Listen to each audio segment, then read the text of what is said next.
ਦੀ ਜੋਤ ਧੰਨ ਸ੍ਰੀ ਗੁਰੂ ਗ੍ਰੰਥ ਸਾਹਿਬ ਜੀ ਮਹਾਰਾਜ। ਸਤਿਗੁਰਾਂ ਦੀ ਪਾਵਨ ਪਵਿੱਤਰ ਹਜ਼ੂਰੀ ਅੰਦਰ ਜਗਤ ਗੁਰੂ ਧੰਨ ਸ੍ਰੀ ਗੁਰੂ ਨਾਨਕ ਦੇਵ ਸਾਹਿਬ ਜੀ ਮਹਾਰਾਜ ਗਿਆਨ ਧਿਆਨ ਕਿਛ ਕਰਮ ਨਾ ਜਾਣਾ, ਸਾਰ ਨਾ ਜਾਣਾ ਤੇਰੀ, ਸਭ ਤੇ ਵੱਡਾ ਸਤਿਗੁਰ ਨਾਨਕ ਜਿਨ ਕਲ ਰਾਖੀ ਮੇਰੀ। ਸਤਿਗੁਰੂ ਜਗਤ ਗੁਰੂ ਜੀ ਦੇ ਪਵਿੱਤਰ ਅਸਥਾਨ ਗੁਰਦੁਆਰਾ ਸ੍ਰੀ ਬੇਰ ਸਾਹਿਬ ਜੀ ਵਿਖੇ ਗੁਰੂ ਚਰਨਾਂ ਦੀ ਹਾਜ਼ਰੀ ਭਰ ਰਹੀ ਸਤਿਗੁਰਾਂ ਦੀ ਸਾਜੀ ਨਵਾਜੀ ਹੋਈ ਸਾਧ ਸੰਗਤ ਜੀਓ, ਅੱਜ ਪੰਚਮ ਪਾਤਸ਼ਾਹ ਸ਼ਹੀਦਾਂ ਦੇ ਸਿਰਤਾਜ ਸ਼ਾਂਤ ਸਰੂਪ ਗੈਰ ਗੰਭੀਰ ਬਾਣੀ ਕੇ ਬੋਹਿਤ ਸੱਚਖੰਡ ਸ੍ਰੀ ਹਰਿਮੰਦਰ ਸਾਹਿਬ ਜੀ ਦੇ ਸਿਰਜਣਹਾਰ ਧੰਨ ਸ੍ਰੀ ਗੁਰੂ ਅਰਜਨ ਦੇਵ ਸਾਹਿਬ ਮਹਾਰਾਜ ਜੀ ਦਾ ਸ਼ਹੀਦੀ ਦਿਹਾੜਾ ਹੈ। ਔਰ ਜਿਸ ਅਸਥਾਨ ਤੇ ਮਹਾਰਾਜ ਜੀ ਨੇ ਅੱਜ ਦੇ ਦਿਨ ਸ਼ਹਾਦਤ ਪ੍ਰਾਪਤ ਕੀਤੀ, ਅੱਜ ਤੋਂ 416 ਸਾਲ ਪਹਿਲਾਂ ਗੁਰਦੁਆਰਾ ਸ੍ਰੀ ਡੇਰਾ ਸਾਹਿਬ ਜੀ ਰਾਵੀ ਦਰਿਆ ਦੇ ਕੰਢੇ ਤੇ, ਜਿੱਥੇ ਮਹਾਰਾਜ ਸਾਹਿਬ ਜੀ ਦਾ ਅੱਜ ਕੱਲ੍ਹ ਸਥਾਨ ਸੋਭਨੀਕ ਹੈ ਪਾਕਿਸਤਾਨ ਦੇ ਵਿੱਚ, ਉਸ ਅਸਥਾਨ ਤੇ ਵੀ ਮਹਾਰਾਜ ਸਾਹਿਬ ਜੀ ਦਾ ਸ਼ਹੀਦੀ ਦਿਹਾੜਾ ਮਨਾਇਆ ਜਾ ਰਿਹਾ ਹੈ। ਔਰ ਬਾਕੀ ਸਾਰੇ ਇਤਿਹਾਸਕ ਸਥਾਨਾਂ ਤੇ, ਸੱਚਖੰਡ ਸ੍ਰੀ ਹਰਿਮੰਦਰ ਸਾਹਿਬ, ਸਾਰੇ ਹੀ ਤਖਤ ਸਾਹਿਬਾਂ ਤੇ, ਇਸੇ ਤਰ੍ਹਾਂ ਇਸ ਪਵਿੱਤਰ ਅਸਥਾਨ ਤੇ ਵੀ ਸੁਲਤਾਨਪੁਰ ਲੋਧੀ ਦੀ ਧਰਤੀ ਤੇ ਗਰੀਬ ਨਵਾਜ਼ ਸਾਹਿਬ ਸੱਚੇ ਪਾਤਸ਼ਾਹ ਜੀ ਦਾ ਸ਼ਹਾਦਤ ਦਾ ਦਿਨ ਅੰਮ੍ਰਿਤ ਵੇਲੇ ਤੋਂ ਲੈ ਕਰਕੇ ਗੁਰੂ ਕੀਆਂ ਸੰਗਤਾਂ ਸਤਿਗੁਰੂ ਜੀ ਦੇ ਪਰਿ ਉਪਕਾਰਾਂ ਨੂੰ ਯਾਦ ਕਰਦਿਆਂ ਹੋਇਆਂ, ਸਤਿਗੁਰੂ ਜੀ ਦੇ ਉਪਦੇਸ਼ ਨੂੰ ਸਿਮਰਦਿਆਂ ਹੋਇਆਂ, ਸਤਿਗੁਰੂ ਗਰੀਬ ਨਵਾਜ਼ ਜੀ ਦੇ ਗੁਣਾਂ ਨੂੰ ਗਾਉਂਦਿਆਂ ਹੋਇਆਂ ਅੰਮ੍ਰਿਤ ਬਾਣੀ ਪੜ੍ਹ ਸੁਣ ਕਰਕੇ ਗੁਰੂ ਸਾਹਿਬ ਜੀ ਦੀ ਸ਼ਹਾਦਤ ਨੂੰ ਨਮਸਕਾਰਾਂ ਕਰ ਰਹੀਆਂ ਹਨ। ਜਿੱਥੇ ਧੁਰਕੀ ਬਾਣੀ ਦੇ ਸ੍ਰੀ ਅਖੰਡ ਪਾਠ ਸਾਹਿਬ ਜੀ ਦੇ ਭੋਗ ਅੱਜ ਸਾਧ ਸੰਗਤ ਜੀ ਇੱਥੇ ਗੁਰਦੁਆਰਾ ਸ੍ਰੀ ਬੇਰ ਸਾਹਿਬ ਜੀ ਵਿਖੇ ਸੰਪੂਰਨ ਹੋਏ, ਉਸੇ ਗੁਰੂ ਕੇ ਬਾਗ ਸਾਹਿਬ ਵਾਲੇ ਅਸਥਾਨ ਤੇ ਧੰਨ ਸ੍ਰੀ ਗੁਰੂ ਨਾਨਕ ਦੇਵ ਸਾਹਿਬ ਮਹਾਰਾਜ ਜੀ ਦੇ ਘਰ ਵਾਲੇ ਅਸਥਾਨ ਤੇ ਵੀ ਅੱਜ ਸਮਾਗਮ ਗੁਰੂ ਦੀਆਂ ਸੰਗਤਾਂ ਨੇ ਕੀਤਾ। ਜੋ ਪਿਛਲੇ ਲਗਭਗ ਸਵਾ ਮਹੀਨੇ ਤੋਂ ਲੈ ਕੇ ਮਾਈਆਂ ਬੀਬੀਆਂ ਦੇ ਜਥੇ ਪੰਚਮ ਪਾਤਸ਼ਾਹ ਜੀ ਦੀ ਉਚਾਰਨ ਕੀਤੀ ਹੋਈ ਅੰਮ੍ਰਿਤ ਬਾਣੀ ਸੁਖਮਣੀ ਸਾਹਿਬ ਜੀ ਦੇ ਜਾਪ ਸੰਗਤਾਂ ਕਰ ਰਹੀਆਂ ਹਨ। ਗੁਰੂ ਕੇ ਬਾਗ ਸਾਹਿਬ ਵਾਲੇ ਅਸਥਾਨ ਤੇ ਵੀ, ਬੇਬੇ ਨਾਨਕੀ ਜੀ ਦੇ ਸਥਾਨ ਤੇ ਵੀ।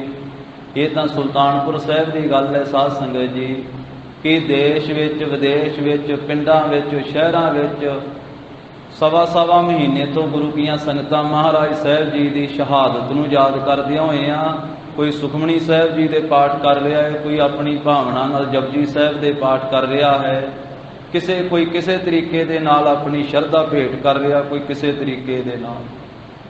ਤੋ ਐਸੇ ਸਤਿਗੁਰੂ ਗਰੀਬ ਨਵਾਜ਼ ਸ਼ਾਂਤ ਸਰੂਪ ਧੰਨ ਸ੍ਰੀ ਗੁਰੂ ਅਰਜਨ ਦੇਵ ਸਾਹਿਬ ਜੀ ਮਹਾਰਾਜ, ਜਿਨ੍ਹਾਂ ਦੇ ਨਾਮ ਲੈਣ ਦੇ ਨਾਲ ਹੀ ਸਾਧ ਸੰਗਤ ਜੀ ਹਿਰਦੇ ਨੂੰ ਠੰਡ ਪੈ ਜਾਂਦੀ ਹੈ। ਧੰਨ ਸ੍ਰੀ ਗੁਰੂ ਅਰਜਨ ਦੇਵ ਸਾਹਿਬ ਸੱਚੇ ਪਾਤਸ਼ਾਹ ਜੀ ਦਾ ਪਵਿੱਤਰ ਨਾਮ ਲਈਏ ਤਾਂ ਹਿਰਦਾ ਠੰਡਾ ਠਾਰ ਹੋ ਜਾਂਦਾ ਹੈ। ਤੇ ਧੰਨ ਸ੍ਰੀ ਗੁਰੂ ਅਰਜਨ ਦੇਵ ਸਾਹਿਬ ਮਹਾਰਾਜ ਜੀ ਦੇ ਨਾਮ ਨੂੰ ਜਪੀਏ ਤੇ ਸਾਧ ਸੰਗਤ ਜੀ ਜੰਮਣਾ ਮਰਨਾ ਹੀ ਕੱਟਿਆ ਜਾਂਦਾ। ਧੰਨ ਸ੍ਰੀ ਗੁਰੂ ਗ੍ਰੰਥ ਸਾਹਿਬ ਮਹਾਰਾਜ ਜੀ ਦੀ ਅੰਮ੍ਰਿਤ ਬਾਣੀ ਦੇ ਵਿੱਚ ਬਚਨ ਅੰਕਿਤ ਹਨ। ਜਪਿਓ ਜਿਨ ਅਰਜੁਨ ਦੇਵ ਗੁਰੂ, ਜਪਿਓ ਜਿਨ ਅਰਜੁਨ ਦੇਵ ਗੁਰੂ, ਜਪਿਓ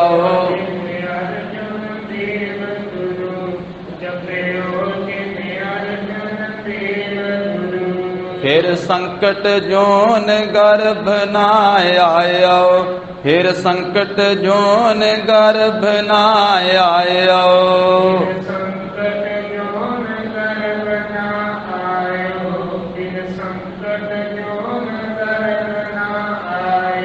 तत विचार यह मथुरा, तत विचार यह मथुरा।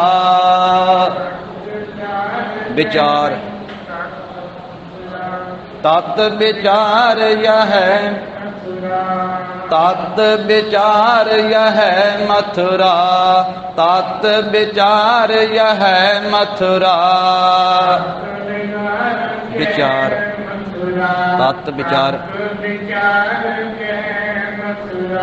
जग तारन को अवतार बनाया, जग तारन को अवतार बनाया।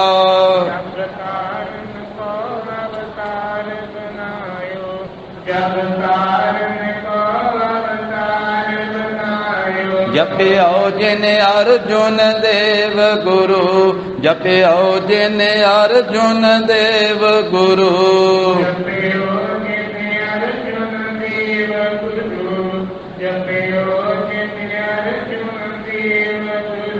फिर संकट जोन गर्भ न आयो, फिर संकट जोन गर्भ न आयो।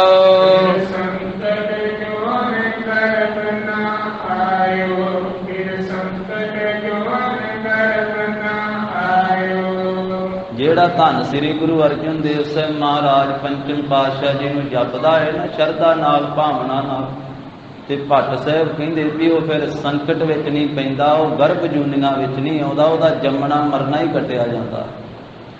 ਕਿਉਂਕਿ ਧੰਨ ਸ੍ਰੀ ਗੁਰੂ ਅਰਜਨ ਦੇਵ ਸਾਹਿਬ ਜੀ ਮਹਾਰਾਜ ਉਹ ਆਪ ਪ੍ਰਤੱਖ ਹਾਰ, ਧਰਨ ਗਗਨ ਨਵ ਖੰਡ ਮਹਿ, ਜੋਤ ਸਵਰੂਪੀ ਰਹੇ ਉਹ ਭਾਰ। ਭਨ ਮਥੁਰਾ ਕਛ ਭੇਦ ਨਹੀਂ, ਗੋਰੇ ਅਰਜੁਨ ਪ੍ਰਤੱਖ ਹਾਰ। ਤਾਂ ਸਤਿਗੁਰੂ ਜੀ ਦੀ ਸ਼ਹਾਦਤ ਦਾ ਇਤਿਹਾਸ ਆਪਾਂ ਵਿਚਾਰਨਾ ਹੈ, ਉਹਦੇ ਨਾਲ ਨਾਲ ਮਹਾਰਾਜ ਸਾਹਿਬ ਜੀ ਦੇ ਪਵਿੱਤਰ ਜੀਵਨ ਦੀ ਵਿਚਾਰ ਸਾਧ ਸੰਗਤ ਜੀ। ਧੰਨ ਸ੍ਰੀ ਗੁਰੂ ਅਰਜਨ ਦੇਵ ਸਾਹਿਬ ਮਹਾਰਾਜ ਸਾਹਿਬ ਜੀ ਨੇ 24 ਸਾਲ 9 ਮਹੀਨੇ ਗੁਰਿਆਈ ਕੀਤੀ ਸਾਧ ਸੰਗਤ ਜੀ। 24 ਸਾਲ 9 ਮਹੀਨੇ।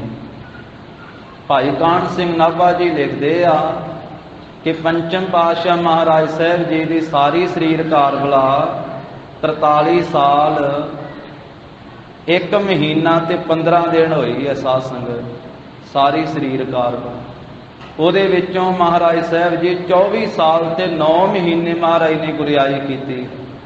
ਕਿਉਂਕਿ ਜਦੋਂ ਇਤਿਹਾਸ ਦੀ ਵਿਚਾਰ ਕੀਤੀ ਜਾਂਦੀ ਹੈ ਫਿਰ ਤਰੀਕਾਂ ਦੀ ਵੀ ਨਾਲ ਵਿਚਾਰ ਕੀਤੀ ਜਾਂਦੀ ਹੈ। ਇਹ ਸਰੀਰਕ ਆਰਬਲਾ ਦੀ ਗੱਲ ਹੈ, ਇਹ ਇਤਿਹਾਸ ਦੀ ਵਿਚਾਰ ਹੈ। ਜਦੋਂ ਗੱਲ ਆਉਂਦੀ ਹੈ ਜੋਤ ਦੇ, ਰੂਹਾਨੀਅਤ ਦੇ, ਫਿਰ ਉੱਥੇ ਸਾਧ ਸੰਗਤ ਜੀ ਨਾ ਸਮਾਂ ਹੈ ਨਾ ਕੋਈ ਤਰੀਕ ਹੈ।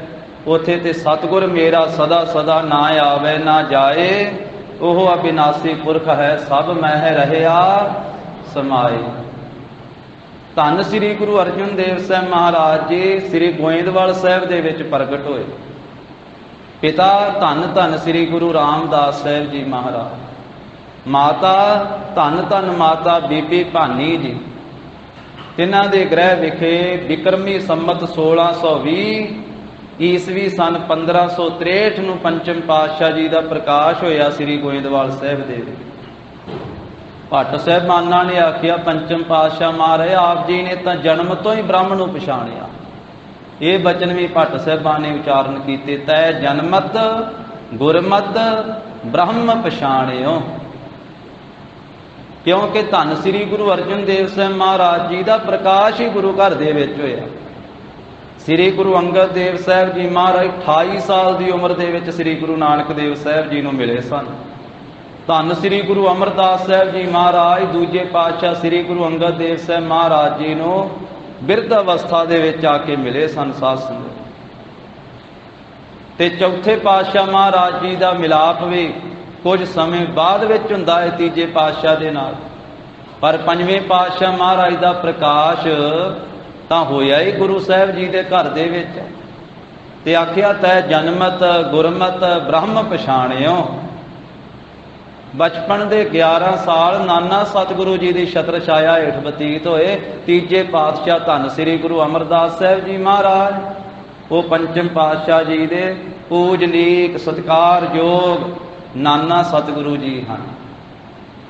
ਤੇ ਉਹਨਾਂ ਸਤਿਗੁਰਾਂ ਨੇ ਉਹਨਾਂ ਦਿਨਾਂ ਦੇ ਵਿੱਚ ਜਦੋਂ 3 ਸਾਲ ਦੇ ਸਰੀਰ ਕਾਰਬਲਾ ਸੀ ਮਹਾਰਾਜ ਦੀ, ਰਿੜਦੇ ਜਿਸ ਵੇਲੇ ਖੇਡਦਿਆਂ ਤੇ ਆਏ ਪਾਸ ਧੰਨ ਗੁਰੂ ਅਮਰਦਾਸ ਸਾਹਿਬ ਸੱਚੇ ਪਾਤਸ਼ਾਹੀ ਦੇ ਪਲੰਘੇ ਦੇ ਪਾਸ, ਪਲੰਘੇ ਨੂੰ ਫੜ ਕੇ ਹਿਲਾਇਆ, ਕਿਲਕਾਰੀਆਂ ਮਾਰੀਆਂ ਤੇ ਮਹਾਰਾਜ ਸਾਹਿਬ ਜੀ ਨੇ ਉਦੋਂ ਵਰਦਾਨ ਦਿੱਤਾ ਸੀ, ਨਾਲੇ ਚੁੱਕ ਕੇ ਗੋਦੀ ਵਿੱਚ ਬਿਠਾਇਆ, ਨਾਲੇ ਸਿਰ ਦੇ ਉੱਤੇ ਹੱਥ ਪਲੋਸਿਆ ਤੇ ਨਾਲੇ ਆਖਿਆ ਦੋਹਿਤਾ ਬਾਣੀ ਕਾ ਬੋਹਿਤਾ। ਇਹ ਸਾਡਾ ਦੋਹਿਤਾ ਬਾਣੀ ਦਾ ਜਹਾਜ਼ ਤਿਆਰ ਕਰੇ।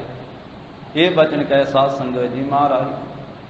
ਫਿਰ ਸਮੇਂ ਦੇ ਨਾਲ 16 ਸਾਲ ਦੀ ਸਰੀਰ ਕਾਰਬਲਾ ਦੇ ਵਿੱਚ ਭਾਈ ਕਾਹਨ ਸਿੰਘ ਨਾਭਾ ਜੀ ਲਿਖਦੇ ਆ 23 ਹਾੜ ਨੂੰ 1636 ਬਿਕਰਮੀ ਸੰਮਤ ਨੂੰ ਧੰਨ ਸ੍ਰੀ ਗੁਰੂ ਅਰਜਨ ਦੇਵ ਸਾਹਿਬ ਮਹਾਰਾਜ ਜੀ ਦਾ ਆਨੰਦ ਕਾਰਜ ਹੋਇਆ।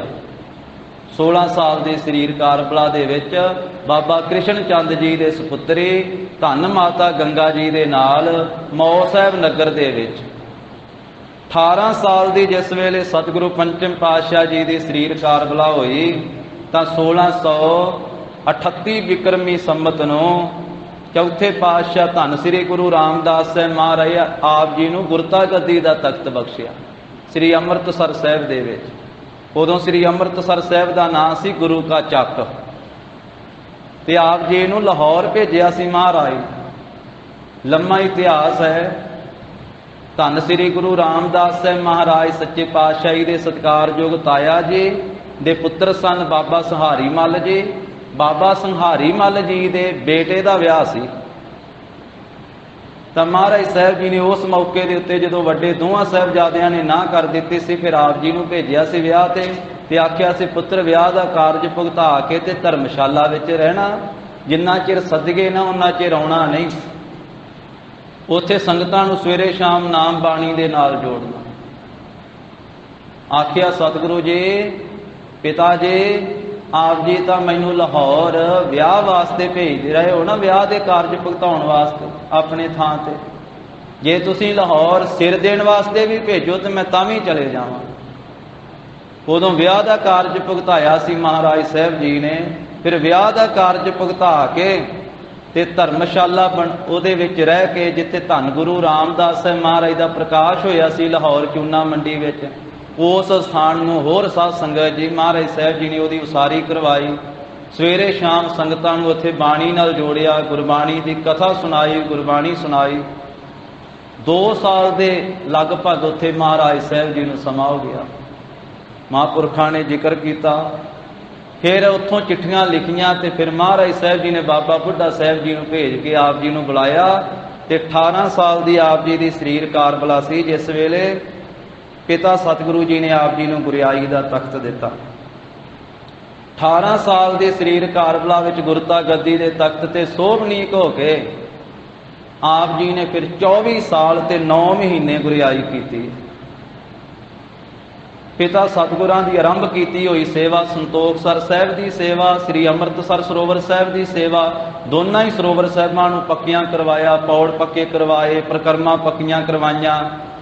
ਤੇ ਫਿਰ ਜਿਵੇਂ ਪਿਤਾ ਸਤਿਗੁਰੂ ਜੀ ਨੇ ਆਗਿਆ ਕੀਤੀ ਸੀ ਕਿ ਅੰਮ੍ਰਿਤ ਸਰੋਵਰ ਦੇ ਵਿੱਚ ਸ੍ਰੀ ਦਰਬਾਰ ਸਾਹਿਬ ਦੀ ਰਚਨਾ ਕਰਾਉਣੀ ਹੈ, ਤੁਸੀਂ ਸ੍ਰੀ ਹਰਿਮੰਦਰ ਸਾਹਿਬ, ਤੇ ਆਪ ਜੀ ਨੇ ਸ੍ਰੀ ਦਰਬਾਰ ਸਾਹਿਬ ਦੀ ਰਚਨਾ ਕਰਵਾਈ। ਜੋ ਅੰਮ੍ਰਿਤ ਸਰੋਵਰ ਹੈ ਨਾ ਸਾਧ ਸੰਗਤ ਜੀ, ਜਿਸ ਵਿੱਚ ਸ੍ਰੀ ਦਰਬਾਰ ਸਾਹਿਬ ਸੋਭਨੀਕ ਹੈ। ਦਰਬਾਰ ਸਾਹਿਬ ਦੇ ਮਹਾਰਾਜ ਸਾਹਿਬ ਜੀ ਨੇ ਨੀਂਹ ਰਖਾਈ 1645 ਬਿਕਰਮੀ ਸੰਮਤ ਨੂੰ ਮਾਘੀ ਵਾਲੇ ਦਿਹਾੜੇ ਤੇ ਸਾਈਂ ਮੀਆਂ ਮੀਰ ਤੋਂ। ਉਹਨਾਂ ਨੂੰ ਵਡਿਆਈ ਬਖਸ਼ੀ ਮਹਾਰਾਜ ਸਾਹਿਬ ਜੀ ਨੇ, ਔਰ ਗਰੀਬ ਨਵਾਜ ਸਾਹਿਬ ਜੀ ਨੇ ਦਰਬਾਰ ਸਾਹਿਬ ਦੀ ਰਚਨਾ ਕਰਵਾਈ। ਇਹ ਪਾਵਨ ਸਰੋਵਰ 500 ਫੁੱਟ ਲੰਬਾਈ ਹੈ, ਇਸ ਦੀ 490 ਫੁੱਟ ਚੌੜਾਈ ਹੈ ਤੇ 17 ਫੁੱਟ ਡੂੰਘਾ ਹੈ ਅੰਮ੍ਰਿਤ ਸਰੋਵਰ। ਤੇ ਐ ਮੱਧ ਭਾਗ ਦੇ ਵਿੱਚ ਹਰ ਜਪੇ ਹਰ ਮੰਦਰ ਸਾਜਿਆ, ਸੰਤ ਭਗਤ ਗੁਣ ਗਾਵਹਿ ਰਾਮ। ਦਰਸ਼ਨੀ ਡਿਉੜੀ ਤੋਂ ਲੈ ਕਰਕੇ ਜਿਹੜਾ ਪੁੱਲ ਜਾਂਦਾ ਦਰਬਾਰ ਸਾਹਿਬ ਤੱਕ, 21 फुट चौड़ा है तो 240 फुट लंबा है। साध संगत, गरीब नवाज साहब धन गुरु अर्जन देव साहब महाराज ने आप ये सारा नक्शा बनाया, किसी कारीगर ने किसी मिस्त्री ने नक्शा नहीं बनाया। ये सचखंड महाराज ने धरती ते कायम किया। साध संगत, 4 दरवाजे रखे आ, 4 वर्णां नूं सांझा उपदेश है, 4 दिशावां तो कोई आ जावे पर रस्ता एको ही है, सब नूं इक्के पुल थाणी जाना पवेगा। फिर वेखो दरबार साहिब की रचना महाराज साहब जी ने कैसे की है। किसे पास्यों जाइए दरबार साहब अंदर दर्शन करने वास्ते, भावें घंटा घर वाले पास्यों जाइए, भावें शहीदां वाले स्थान तो बाबा अटल राय जी के स्थान वाले पास्यों जाइए, भावें श्री अकाल तख्त साहब वाले पास्यों आइए। सरोवर साहब विच जदों आपां जावांगे तो पौड़ियां उतर के थल्ले जाना पवे। दुनिया च जिन्ने स्थान वा पौड़ियां तां चढ़ के जाया जाता है। तो यह स्थान है सचखंड श्री हरमंदिर साहब का। इसका नक्शा ऐसा पंजवें पातशाह ने बनाया, इत्थे पौड़ियां उतर के नीवा हो के थले सरोवर साहब दीआं परिक्रमा विच जाया जाता है। उहदे तो अगे फिर दरबार साहब के अंदर जाया जाता है। इसदा भाव दस्या महापुरखां ने भी ਇਹਦਾ भाव यह है, अंतरीव भाव ਇਹਦਾ ਇਹ है भी जिवें पौड़ियां तो उतर के सरोवर साहब दे विच पहुंचीदा है ना परिक्रमा दे विच, इसे तरह महाराज कहंदे भी बंदिया इत्थे आउण वालिया नीवा हो के आ इस दर दे उत्ते। ये वाहिगुरू दा घर है, ये अकाल पुरख दा घर है। तो जिवें पौड़ियां उतर के शरीर करके पौड़ियां उतरे आ ना, उत्थे मन करके भी हंकार दीआं पौड़ियां उतर के इत्थे आ। तो सतगुरु गरीब नवाज साहब जी ने साध संगत जी दरबार साहब की रचना कराउणी 1647 दे विच श्री तरनताਰਨ साहब सरोवर साहब की रचना करवाउणी, गुरु घर का सब तो वड्डा सरोवर। 1650 दे विच दुआबे की धरती ते करतारपुर साहब नगर वसाउणा। 52 दे विच महाराज ने अमृतसर साहब छड्ड के परां वडाली नगर चले जाना और उस थां दे उत्ते सतगुरु हरगोबिंद साहब महाराज मीरी पीरी दे मालक सतगुरु जी का प्रकाश होना। गुरु जी दे आनंद कारज तो 16 साल बाद 1636 विच आनंद कारज होया ते 1652 विक्रमी संमत दे विच ब्रह्म ज्ञानी बाबा बुढ़ा साहब जी नूं वडियाई दिते। उन्हां दे बचनां दे नाल माता गंगा जी नूं आख्या सी तुमरे ग्रह प्रगटेगा जोधा, जोधा पुत्र माता जी पैदा होवेगा। गुरु की वडाली विच 6वें पातशाह प्रगट होए। कुछ समय बाद महाराज साहब जी अमृतसर साहब आए, अपने परिवार नूं भी सद्दिया, जिन तुम भेजे तिन्ह बुलाए, सुख सहज सेती घर आओ। माता जी साहबजादा जी इत्थे आए।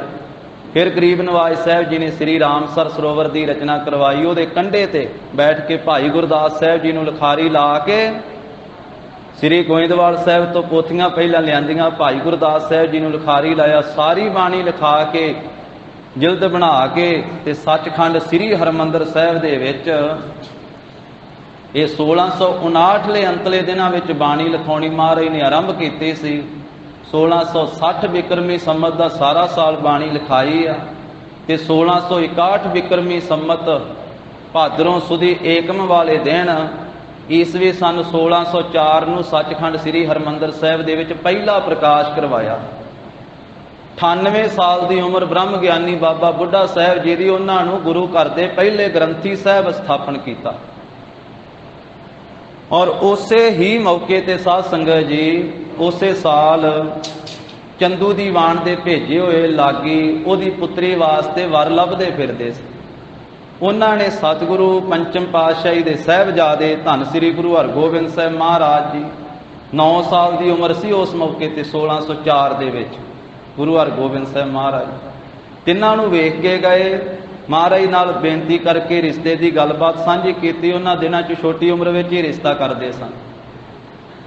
जाके चंदू नूं दसिया जो जहांगीर बादशाह का दीवान है, वड्डा वजीर है, उन्हें लागियां नूं आखिया भी ठीक है तुसीं रिश्ते की गल करके आए हो ते मैं तुहानूं आखिया सी कि कोई मेरे वर्गा घर लभ्यो। ये तो गल तुसीं इस तरह कर आए हो जिवें चबारे की इट मोरी नूं लाउण वाली। चलो ठीक है हुण तुसीं गल कर ही आए हो तां, पर है मैं तां चबारे वर्गा हाँ, गुरु अर्जन साहब का घर मोरी वर्गा है।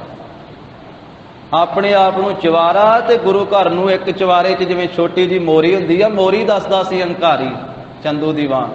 ਦਿੱਲੀ ਦੀ ਸੰਗਤ ਨੇ ਸੁਣਿਆ, ਚਿੱਠੀ ਲਿਖੀ, ਮਹਾਰਾਜ ਹੰਕਾਰੀ ਆ ਇਹ ਬਾਦਸ਼ਾਹ ਦਾ ਦੀਵਾਨ ਚੰਦੂ, ਇਹਦੀ ਧੀ ਦਾ ਰਿਸ਼ਤਾ ਨਹੀਂ ਲੈਣਾ ਆਪਣੇ ਸਾਹਿਬਜ਼ਾਦੇ ਵਾਸਤੇ। ਜਦੋਂ ਟੋਕਰੀ ਆਈ ਨਾ ਸ਼ਗਨ ਦੀ, ਸ਼ਗਨ ਲੱਗਣ ਲੱਗਾ, ਸ੍ਰੀ ਹਰਗੋਬਿੰਦ ਸਾਹਿਬ ਜੀ ਨੂੰ ਬਿਠਾ ਲਿਆ, ਸੰਗਤਾਂ ਬੈਠੀਆਂ ਹੋਈਆਂ। ਇੰਨੇ ਚਿਰ ਨੂੰ ਦਿੱਲੀ ਤੋਂ ਸਿੱਖ ਚਿੱਠੀ ਲੈ ਕੇ ਆ ਗਿਆ। ਉਹਨੇ ਆਖਿਆ, ਮਹਾਰਾਜ ਸ਼ਗਨ ਬਾਅਦ ਵਿੱਚ ਲਾਇਓ, ਪਹਿਲਾਂ ਦਿੱਲੀ ਦੀ ਸੰਗਤ ਦੀ ਚਿੱਠੀ ਪੜ੍ਹ ਲਓ। ਜਦੋਂ ਚਿੱਠੀ ਪੜ੍ਹੀ, ਉਹਦੇ 'ਚ ਲਿਖਿਆ ਸੀ, ਮਹਾਰਾਜ ਇਹਨੇ ਇਸ ਤਰ੍ਹਾਂ ਗੁਰੂ ਘਰ ਨੂੰ ਮੋਰੀ ਆਖਿਆ, ਆਪਣੇ ਆਪ ਨੂੰ ਚਵਾਰਾ ਦੱਸਿਆ, ਇਹਦੀ ਪੁੱਤਰੀ ਦਾ ਰਿਸ਼ਤਾ ਨਹੀਂ ਲੈਣਾ। ਮਹਾਰਾਜ ਨੇ ਆਖਿਆ, ਨਹੀਂ ਇਹ ਲੈ ਜਾਓ ਇਸ ਤਰ੍ਹਾਂ ਹੀ ਸ਼ਗਨ ਵਾਪਸ। ਇਹ ਚਵਾਰੇ ਦੀ ਇਹ ਧੁਨ ਚਵਾਰੇ ਨੂੰ ਹੀ ਲਾਓ, ਅਸੀਂ ਤਾਂ ਮੋਰੀ ਵਰਗੇ ਆ ਨਾ, ਅਸੀਂ ਤਾਂ ਆਪਣੇ ਵਰਗਾ ਕੋਈ ਗਰੀਬ ਸਿੱਖ ਦੀ ਪੁੱਤਰੀ ਦਾ ਰਿਸ਼ਤਾ ਲਵਾਂਗੇ ਆਪਣੇ ਸਾਹਿਬਜ਼ਾਦੇ ਵਾਸਤੇ। ਮਹਾਰਾਜ ਨੇ ਆਖਿਆ, ਕੋਈ ਸਿੱਖ ਆਪਣੇ ਧੀ ਦਾ ਰਿਸ਼ਤਾ ਸਾਡੇ ਸਾਹਿਬਜ਼ਾਦੇ ਵਾਸਤੇ ਦੇਵੇ। ਤੇ ਦੋ ਸਿੱਖ ਉਸੇ ਵੇਲੇ ਉੱਠ ਖਲੋਤੇ, ਇੱਕ ਡੱਲੇ ਨਗਰ ਦਾ, ਇੱਕ ਬਾਬਾ ਬਕਾਲਾ ਸਾਹਿਬ ਨਗਰ ਦਾ ਸਿੱਖ। ਡੱਲੇ ਨਗਰ ਤੋਂ ਭਾਈ ਪਾਰੋ ਜੀ ਦੇ ਵੰਸ਼ ਵਿੱਚੋਂ ਬਾਬਾ ਨਰਾਇਣ ਦਾਸ ਜੀ, ਇਸੇ ਤਰ੍ਹਾਂ ਸਾਧ ਸੰਗਤ ਜੀ ਬਾਬੇ ਬਕਾਲੇ ਸਾਹਿਬ ਨਗਰ ਵਿੱਚੋਂ ਬਾਬਾ ਹਰੀ ਚੰਦ ਜੀ। ਉਦੋਂ ਬਾਬੇ ਬਕਾਲੇ ਸਾਹਿਬ ਦਾ ਨਾਮ ਕੱਲਾ ਬਕਾਲਾ ਸੀ। ਇਹ ਤਾਂ 8ਵੇਂ ਪਾਤਸ਼ਾਹ ਨੇ ਜਦੋਂ ਬਚਨ ਕੀਤਾ, ਫਿਰ ਬਾਬਾ ਬਕਾਲਾ ਸਾਹਿਬ ਨਗਰ ਦਾ ਨਾਮ ਪਿਆ। ਬਾਬੇ ਨਰਾਇਣ ਦਾਸ ਨੇ ਆਖਿਆ, ਜੀ ਮੇਰੀ ਸੁਪੁੱਤਰੀ ਆਪ ਜੀ ਦੇ ਸਾਹਿਬਜ਼ਾਦੇ ਧਿਆਨ ਦੀ ਹੈ, ਸ੍ਰੀ ਦਮੋਦਰੀ ਜੀ। ਮਹਾਰਾਜ ਮੇਰੀ ਧੀ ਦਾ ਰਿਸ਼ਤਾ ਲੈ ਲਓ।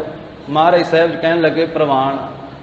ਬਾਬੇ ਹਰੀਚੰਦ ਨੇ ਆਖਿਆ, ਮਹਾਰਾਜ ਮੇਰੀ ਪੁੱਤਰੀ ਸ੍ਰੀ ਨਾਨਕੀ ਜੀ ਦਾ ਰਿਸ਼ਤਾ ਪ੍ਰਵਾਨ ਕਰ ਲਓ। ਸਤਿਗੁਰੂ ਕਹਿਣ ਲੱਗੇ, ਸਾਡੇ ਸਾਹਿਬਜ਼ਾਦੇ ਨੂੰ ਦੋਵੇਂ ਹੀ ਸ਼ਗਨ ਲਾਓ। ਇੱਕ ਮੋੜਿਆ ਸੀ, ਦੋ ਲੱਗੇ ਇੱਕੇ ਦਿਨ ਦੋ। ਸੰਗਤਾਂ ਵਿੱਚ ਉਸ ਮੌਕੇ ਤੇ ਪਹਿਲਾਂ ਐਸਾ ਹੋਇਆ ਵੀ ਸੀ, ਮਾਣੂ ਦਾਸ ਵੀ ਸ਼ਗਨ ਮੁੜ ਗਿਆ। ਫਿਰ ਜਦੋਂ ਦੋ ਲੱਗੇ ਤੇ ਸਾਰੇ ਪ੍ਰਸੰਨ ਹੋਏ। ਫਿਰ ਇਹ ਜਿਹੜਾ ਰਿਸ਼ਤਾ ਸੀ ਸਾਧ ਸੰਗਤ ਜੀ, ਸਭ ਤੋਂ ਪਹਿਲਾਂ ਡੱਲੇ ਨਗਰ ਦੇ ਵਿੱਚੋਂ ਜੋ ਬਾਬੇ ਨਰਾਇਣ ਦਾਸ ਜੀ ਦੇ ਸੁਪੁੱਤਰੀ, ਫਿਰ ਇਹ ਉਸੇ ਸਾਲ ਵਿੱਚ ਵਿਆਹ ਵੀ ਕੀਤਾ ਗੁਰੂ ਸਾਹਿਬ ਜੀ।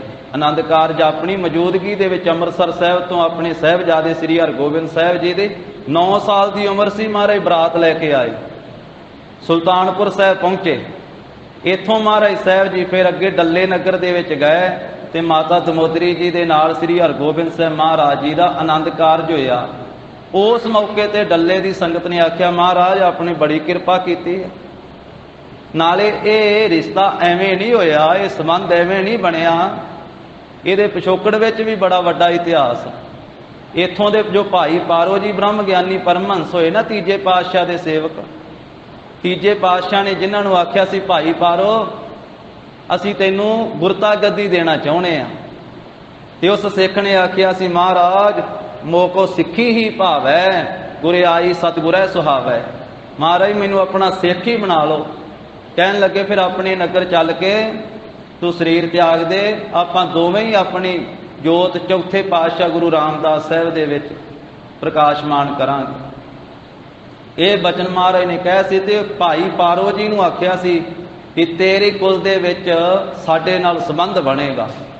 ਉਹ ਗੁਰੂ ਅਮਰਦਾਸ ਸਾਹਿਬ ਜੀ ਦੇ ਬਚਨਾਂ ਦਾ ਸਦਕਾ ਫਿਰ ਸਾਧ ਸੰਗਤ ਜੀ ਇਹ ਸੰਬੰਧ ਬਣਿਆ ਸੀ, ਇਹ ਨਾਤਾ ਬਣਿਆ।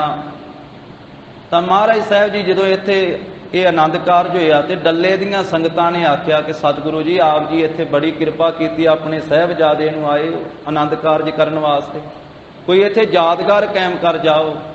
ਮਹਾਰਾਜ ਕਹਿੰਦੇ, ਗੁਰਸਿੱਖੋ ਕਈ ਲਿਆਓ ਭਾਈ। ਕਈ ਲਿਆਂਦੇ ਗਏ।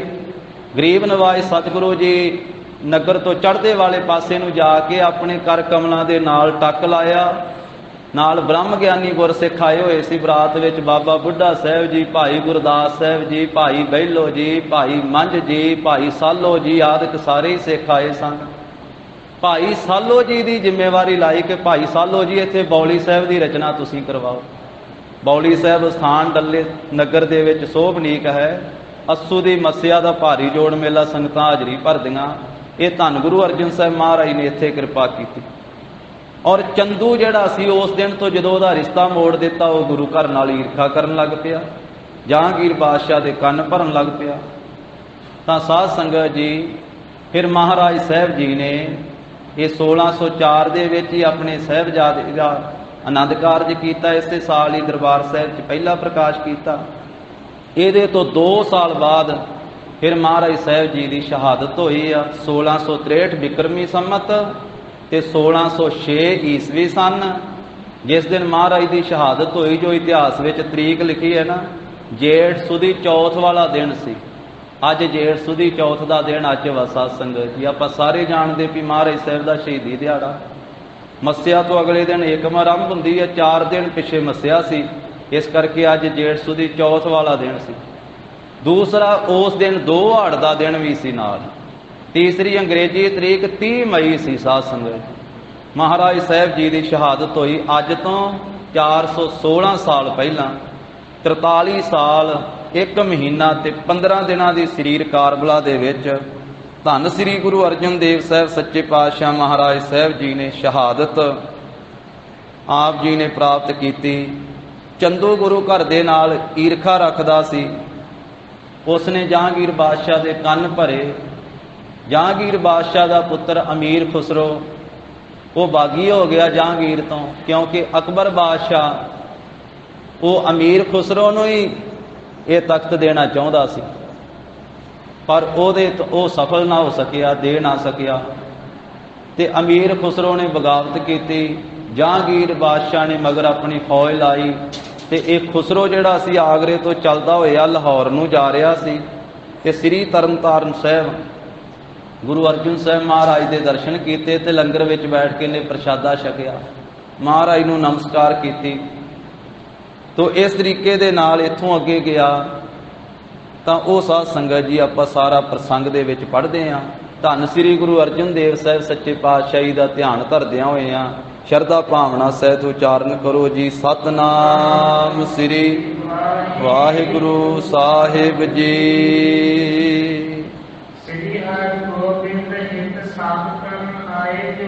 ਜਿਹੜੇ ਲਾਗੀ ਕਹਿੰਦੇ ਸ੍ਰੀ ਹਰਗੋਬਿੰਦ ਸਾਹਿਬ ਜੀ ਵਾਸਤੇ ਰਿਸ਼ਤਾ ਕਰਨ ਵਾਸਤੇ ਆਏ ਸੀ। ਚੰਦੂ ਨੇ ਜਦੋਂ ਇਹ ਗੱਲ ਕੀਤੀ ਕਿ ਤੁਸੀਂ ਚੁਬਾਰੇ ਦੀ ਇੱਟ ਮੋਰੀ ਨੂੰ ਲਾਉਣ ਵਾਲੀ ਗੱਲ ਕਰਕੇ ਆਏ ਹੋ, ਤਾਂ ਫਿਰ ਉਹ ਸੰਗਤ ਨੇ ਦੱਸਿਆ ਤੇ ਸ਼ਗਨ ਮੋੜ ਦਿੱਤਾ ਸੀ, ਰਿਸ਼ਤਾ ਨਾ ਹੋਇਆ। ਫਿਰ 2 ਜਿਹੜੇ ਰਿਸ਼ਤੇ ਸੀ ਉਹ ਪ੍ਰਵਾਨ ਕੀਤੇ ਤੇ ਪਹਿਲਾ ਡੱਲੇ ਨਗਰ ਦੇ ਵਿੱਚ 6ਵੇਂ ਪਾਤਸ਼ਾਹ ਦਾ ਆਨੰਦ ਕਾਰਜ ਕੀਤਾ। 5ਵੇਂ ਮਹਾਰਾਜ ਨੇ ਸਿੱਖਾਂ ਦੀ ਬੇਨਤੀ ਨੂੰ ਸੁਣਿਆ। ਜੋ ਸਿੱਖਾਂ ਦੀ ਅਭਿਲਾਖਾ ਸੀ ਉਹ ਰਿਸ਼ਤੇ ਪ੍ਰਵਾਨ ਕੀਤੇ ਗਏ। ਹਾਂ, ਪ੍ਰਿਥੀ ਚੰਦ ਨੇ ਸੁਲਹੇ ਖਾਨ ਨੂੰ ਚੜਾ ਕੇ ਲਿਆਂਦਾ। ਸੁਲਹੇ ਖਾਨ ਐਲੀ ਐਲੀ ਕਰਦਾ ਆਉਂਦਾ, ਕਹਿੰਦਾ ਕਿ ਮੈਂ ਗੁਰੂ ਅਰਜਨ ਦੇਵ ਸਾਹਿਬ ਨੂੰ ਸਮੇਤ ਪਰਿਵਾਰ ਦੇ ਗ੍ਰਿਫਤਾਰ ਕਰਕੇ ਲੈ ਆਵਾਂ। ਸੰਗਤ ਨੇ ਆਖਿਆ ਮਹਾਰਾਜ ਸੁਲਹੇ ਖਾਨ ਚੜਿਆ ਆਉਂਦਾ। ਕਹਿਣ ਲੱਗੇ ਥੇਰ ਘਰ ਵੈਸੋ ਹਰ ਜਨ ਪਿਆਰੇ, ਸਤਿਗੁਰ ਤੁਮਰੇ ਕਾਜ ਸਵਾਰੇ, ਦੁਸ਼ਟ ਦੂਤ ਪਰਮੇਸ਼ਰ ਮਾਰੇ, ਜਨ ਕੀ ਪੈਜ ਰੱਖੀ ਕਰਤਾਰੇ। ਕਹਿੰਦੇ ਟੇਕੇ ਬਹਿ ਜਾਓ ਗੁਰ ਸਿੱਖੋ, ਨਾਮ ਜਪੋ, ਕੁਝ ਨਹੀਂ ਹੋਣ ਲੱਗਾ ਤੁਹਾਨੂੰ। ਤਾਂ ਸਾਰੀ ਸੰਗਤ ਨਾਮ ਜਪਦੀ ਹੈ। ਥੋੜੇ ਹੀ ਸਮੇਂ ਬਾਅਦ ਦੂਜੀ ਖਬਰ ਆ ਗਈ, ਮਹਾਰਾਜ ਸੁਲਹੇ ਖਾਂ ਬਾਬੇ ਪ੍ਰਿਥੀ ਚੰਦ ਦਾ ਇੱਟਾਂ ਦਾ ਆਵਾ ਵੇਂਦਾ ਵੇਂਦਾ ਉਹਦੇ 'ਚ ਡਿੱਗ ਕੇ ਸੜ ਕੇ ਮਰ ਗਿਆ, ਭੁੱਜ ਗਿਆ, ਸੜ ਗਿਆ। ਤੇ ਮਹਾਰਾਜ ਸਾਹਿਬ ਜੀ ਨੇ ਫਿਰ ਸ਼ਬਦ ਉਚਾਰਿਆ ਸੀ, ਸੁਲਹੀ ਤੇ ਨਾਰਾਇਣ ਰਾਖ, ਸੁਲਹੀ ਕਾ ਹਾਥ ਕਹੀਂ ਨਾ ਪਹੁੰਚੈ, ਸੁਲਹੀ ਹੋਏ ਮੂਆ ਨਾ ਪਾਕ। ਕਿ ਜਿਸ ਪਰਮੇਸ਼ਰ ਨੇ ਰਚਿਆ ਸੀ ਉਹਨੇ ਹੀ ਧੱਕ ਦਿੱਤਾ। ਐਸਾ ਬਚਨ ਉਚਾਰਨ ਕੀਤਾ। ਸਾਰੇ ਅੰਗ ਸਾਕ, ਭਾਈ ਭੈਣ ਸਾਕ ਸਭ ਛੱਡ ਕੇ ਚਲੇ ਗਿਆ, ਨਪਾਕ ਹੋ ਕੇ ਮਰ ਗਿਆ। ਮੁਸਲਮਾਨੀ ਮੱਤ ਜਿਹੜਾ ਸੜ ਕੇ, ਉਹ ਸੜਦੇ ਨਹੀਂ ਨਾ, ਸੰਸਕਾਰ ਨਹੀਂ ਕਰਦੇ, ਉਹ ਮਿੱਟੀ 'ਚ ਦਫਨਾਉਂਦੇ। ਜਿਹੜਾ ਸੜ ਜਾਵੇ ਅੱਗ ਵਿੱਚ ਉਹਨੂੰ ਕਹਿੰਦੇ ਅਪਵਿੱਤਰ ਹੋ ਗਿਆ, ਨਪਾਕ ਹੋ ਗਿਆ। ਤੋ ਇਸ ਪ੍ਰਕਾਰ ਨਾਲ ਸੁਲਹੀ ਚੜ ਕੇ ਆਇਆ ਸੀ, ਕਹਿੰਦੇ ਉਹ ਵੀ ਸੜ ਮੋਇਆ। ਹਾਂ, ਪ੍ਰਿਥੀ ਚੰਦ ਵੀ ਚੰਦੂ ਨੂੰ ਜਾ ਕਰਕੇ ਮਿਲਿਆ ਸੀ।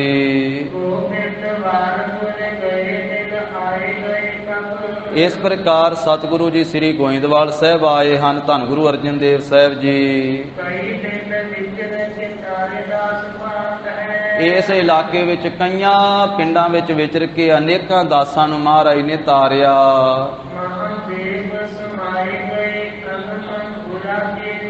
ਬਾਬਾ ਮਹਾਦੇਵ ਜੀ ਸਮਾ ਗਏ ਤੇ ਧੰਨ ਗੁਰੂ ਅਰਜਨ ਦੇਵ ਸਾਹਿਬ ਜੀ ਦੇ ਮਹਾਨ ਹੀ ਗਮਤਾ ਤੋਂ ਪਰੇ ਗੁਣ ਹਨ। ਕਿਸੇ ਦੀ ਗਮਤਾ ਨਹੀਂ ਵੀ ਸਾਰੇ ਗੁਣਾਂ ਨੂੰ ਬਿਆਨ ਕਰ ਸਕੇ। ਜਿਹੜਾ ਸੁਲੱਭੀ ਖਾਨ ਪਠਾਨ ਚੜ ਕੇ ਆਇਆ ਸੀ ਉਹ ਵੀ ਰਾਹ ਵਿੱਚ ਹੀ ਲੜ ਕੇ ਮਰ ਗਿਆ ਸੀ। ਬਾਬਾ ਪ੍ਰਿਥੀ ਚੰਦ ਵੀ ਪ੍ਰਲੋਕ ਚਲੇ ਗਏ ਤੇ ਚੰਦੂ ਦੀਵਾਨ ਦੇ ਮਨ ਵਿੱਚ ਬੜਾ ਸ਼ੋਕ ਪੈਦਾ ਹੋਇਆ। ਤੇ ਖੁਸਰੋ ਅਮੀਰ ਖੁਸਰੋ ਆਇਆ ਸੀ ਸ੍ਰੀ ਤਰਨਤਾਰਨ ਸਾਹਿਬ ਥਾਣੀ ਲਾਹੌਰ ਨੂੰ ਲੰਘਦਾ ਹੋਇਆ ਗੁਰੂ ਕੇ ਲੰਗਰ ਵਿੱਚੋਂ ਪ੍ਰਸ਼ਾਦਾ ਛਕ ਕੇ ਗਿਆ। ਬਾਬਾ ਸ੍ਰੀ ਚੰਦ ਜੀ ਉਹ ਵੀ ਮਹਾਨ ਤਪਸਵੀ ਸਤਿਗੁਰੂ ਪੰਚਮ ਪਾਤਸ਼ਾਹ ਦੇ ਦਰਸ਼ਨ ਕਰਨ ਵਾਸਤੇ ਆਇਆ ਕਰਦੇ। ਮਹਾਰਾਜ ਸਾਹਿਬ ਜੀ ਪਹਿਲੇ ਪਾਤਸ਼ਾਹ ਦੇ ਸਾਹਿਬਜ਼ਾਦੇ ਜਾਣ ਕੇ ਉਹਨਾਂ ਨੂੰ ਭੇਟਾ ਦਿਆ ਕਰਦੇ। ਸਤਿਗੁਰੂ ਸੱਚੇ ਪਾਤਸ਼ਾਹ ਸ਼ਾਂਤ ਰਸ ਦੇ ਵਿੱਚ ਗਰੀਬ ਨਵਾਜ਼ ਸਾਹਿਬ ਜੀ ਲੀਨ ਹਨ। ਲੱਖਾਂ ਸਿੱਖ ਸੰਗਤਾਂ ਨੂੰ ਤਾਰਿਆ ਧੰਨ ਸ੍ਰੀ ਗੁਰੂ ਅਰਜਨ ਦੇਵ ਸਾਹਿਬ ਜੀ ਨੇ ਤੇ ਆਪਣੀ ਰਸਨਾ ਤੋਂ ਧੁਰ ਕੀ ਬਾਣੀ ਉਚਾਰਨ ਕੀਤੀ। 30 ਰਾਗਾਂ ਦੇ ਵਿੱਚ ਪੰਜਵੇਂ ਪਾਤਸ਼ਾਹ ਦੀ ਬਾਣੀ ਹੈ ਸਾਧ ਸੰਗਤ ਜੀ। ਕੁਝ ਰਾਗਾਂ ਤੋਂ ਇਲਾਵਾ ਵੀ ਸਹਿਸਕ੍ਰਿਤੀ ਸ਼ਲੋਕ ਵਾਰਾਂ ਦੇ ਵਧੇਕ ਸ਼ਲੋਕ ਹਨ ਤੇ ਜਿਹੜੀ ਰਾਗਾਂ 'ਚ ਬਾਣੀ ਉਚਾਰਨ ਕੀਤੀ ਉਹ 30 ਰਾਗਾਂ 'ਚ ਧੰਨ ਗੁਰੂ ਅਰਜਨ ਸਾਹਿਬ ਮਹਾਰਾਜ ਜੀ ਦੀ ਬਾਣੀ। ਆਪ ਜੀ ਨੇ 30 ਰਾਗ ਹੀ ਲਿਖਾਏ। 30 ਰਾਗਾਂ ਵਿੱਚ ਹੀ ਬਾਣੀ ਮਹਾਰਾਜ ਸਾਹਿਬ ਜੀ ਨੇ ਲਿਖਵਾਈ। 31ਵਾਂ ਰਾਗ ਜੈਜਾਵੰਤੀ ਤਾਂ ਨਾਵੇਂ ਪਾਤਸ਼ਾਹ ਦੀ ਬਾਣੀ ਹੈ। ਤੋ ਐਸੇ ਗਰੀਬ ਨਵਾਜ਼ ਸਾਹਿਬ ਜੀ ਇਹ ਸਿੱਖ ਸੰਗਤਾਂ ਨੂੰ ਤਾਰਿਆ। ਸ੍ਰੀ ਅੰਮ੍ਰਿਤਸਰ ਸਾਹਿਬ ਦੀ ਰਚਨਾ ਕੀਤੀ। ਇਹ ਮਹਾਨ ਪਰਉਪਕਾਰ ਕੀਤਾ ਸਤਿਗੁਰੂ ਜੀ ਨੇ। ਸਾਹਿਬਜ਼ਾਦੇ ਸ੍ਰੀ ਹਰਗੋਬਿੰਦ ਸਾਹਿਬ ਜੀ ਦੇ ਤਾਈ ਆਪਣੇ ਮਨ ਦੇ ਵਿੱਚ ਵਿਚਾਰ ਕਰਕੇ ਕਿ ਇਹ ਗੁਰਤਾ ਗੱਦੀ ਦੇ ਯੋਗ ਹਨ। ਸਾਹਿਬਜ਼ਾਦਾ ਜੀ ਬਹੁਤੀ ਪ੍ਰੀਤ ਨਾਲ ਸੇਵਾ ਕਰਦੇ, ਬਹੁਤੀ ਪ੍ਰਤੀਤ ਰੱਖਦੇ। ਆਪ ਜੀ ਰੀਝ ਰਹੇ, ਪ੍ਰਸੰਨ ਹੋ ਰਹੇ।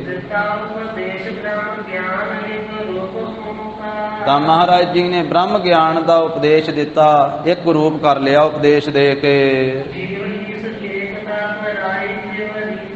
ਅਜੀਬ ਈਸ਼ ਦੀ ਏਕਤਾ ਕਰਾ ਦਿੱਤੀ। ਆਪਣੇ ਨਾਲ ਅਭੇਦ ਕਰ ਲਿਆ ਆਪਣੇ ਸਾਹਿਬਜ਼ਾਦੇ ਨੂੰ। ਸੂਰਬੀਰ ਬਣ ਰਹੋ। ਉਸ ਵੇਲੇ ਲਿਵ ਲਾ ਦਿੱਤੀ ਤੇ ਕਹਿ ਦਿੱਤਾ ਕਿ ਤੁਸੀਂ ਸੂਰਬੀਰ ਬਣ ਕੇ ਸ਼ਸਤਰਧਾਰੀ ਹੋ ਕੇ ਰਹਿਣਾ ਹੈ। ਤੁਸੀਂ ਦੁਸ਼ਟਾਂ ਨੂੰ ਵੀ ਸਾਧਨਾ ਹੈ ਤੇ ਸਿੱਖਾਂ ਨੂੰ ਸੰਤ ਦੇ ਨਾਲ ਸਿਪਾਹੀ ਵੀ ਬਣਾਉਣਾ ਹੈ। ਤੁਸੀਂ ਸਿੱਖਾਂ ਦੇ ਮਨ ਵਿੱਚ ਬ੍ਰਹਮ ਗਿਆਨ ਤੇ ਤਨ ਦੇ ਉੱਤੇ ਉਹਨਾਂ ਨੂੰ ਸ਼ਸਤਰਧਾਰੀ ਬਣਾਉਣਾ, ਸੰਤਾਂ ਦੇ ਨਾਲ ਸਿਪਾਹੀ ਵੀ ਬਣਾਉਣਾ ਸਿੱਖਾਂ ਨੂੰ। ਭਗਤੀ ਵਿਰਾਗ ਦਾ ਜਿੱਥੇ ਉਪਦੇਸ਼ ਆਪਣੇ ਸਿੱਖਾਂ ਨੂੰ ਦੇਣਾ, ਉੱਥੇ ਵੀਰ ਰਸ ਦੇ ਵਿੱਚ ਵੀ ਤਿਆਰ ਬਰ ਤਿਆਰ ਰੱਖਣਾ। ਤੁਸੀਂ ਯੋਧੇ ਬਣਾਉਣਾ ਆਪਣੇ ਸਿੱਖਾਂ ਨੂੰ। ਇਹ ਮਹਾਰਾਜ ਸਾਹਿਬ ਜੀ ਨੇ ਲਾਹੌਰ ਜਾਣ ਤੋਂ ਪਹਿਲਾਂ ਸ੍ਰੀ ਅੰਮ੍ਰਿਤਸਰ ਸਾਹਿਬ ਵਿੱਚ ਆਪਣੇ ਸਾਹਿਬਜ਼ਾਦੇ ਨੂੰ ਉਪਦੇਸ਼ ਦਿੱਤਾ। ਤਿੰਨਾਂ ਨੇ ਆਪਣੇ ਹਿਰਦੇ ਵਿੱਚ ਧਾਰਿਆ। ਤਾਂ ਧੰਨ ਸ੍ਰੀ ਗੁਰੂ ਅਰਜਨ ਦੇਵ ਸਾਹਿਬ ਮਹਾਰਾਜ ਜੀ ਨੇ ਫਿਰ ਨਿਰਣਾ ਕਰ ਲਿਆ ਲਾਹੌਰ ਜਾਣ ਤੋਂ ਪਹਿਲਾਂ।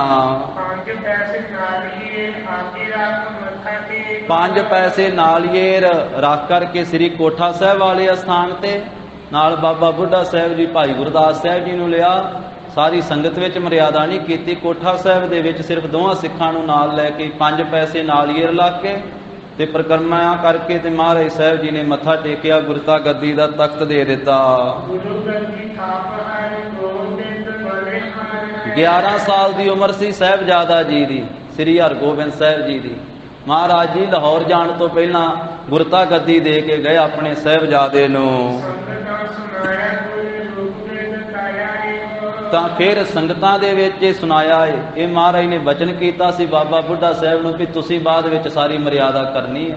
ਆਪਣੇ ਮਹਿਲਾਂ ਨੂੰ, ਮਾਤਾ ਗੰਗਾ ਜੀ ਨੂੰ ਵੀ ਦੱਸ ਦਿੱਤਾ ਸੀ ਕਿ ਅਸੀਂ ਲਾਹੌਰ ਜਾਣਾ, ਹੁਣ ਵਾਪਸ ਨਹੀਂ ਆਵਾਂਗੇ, ਸਾਡੀ ਉੱਥੇ ਕੁਰਬਾਨੀ ਹੋ ਜਾਵੇਗੀ। ਹਾਂ, 6ਵੇਂ ਪਾਤਸ਼ਾਹ ਜੀ ਨੂੰ ਬੰਦਨਾ ਕਰੋ ਜੋ 6ਵੇਂ ਅਵਤਾਰ ਹਨ। ਬਾਬਾ ਬੁੱਢਾ ਸਾਹਿਬ ਤੋਂ ਆਦਿਕ ਸਾਰੇ ਸਿੱਖ ਸ੍ਰੀ ਹਰਗੋਬਿੰਦ ਸਾਹਿਬ ਮਹਾਰਾਜ ਦੇ ਚਰਨੀ ਪਾਏ।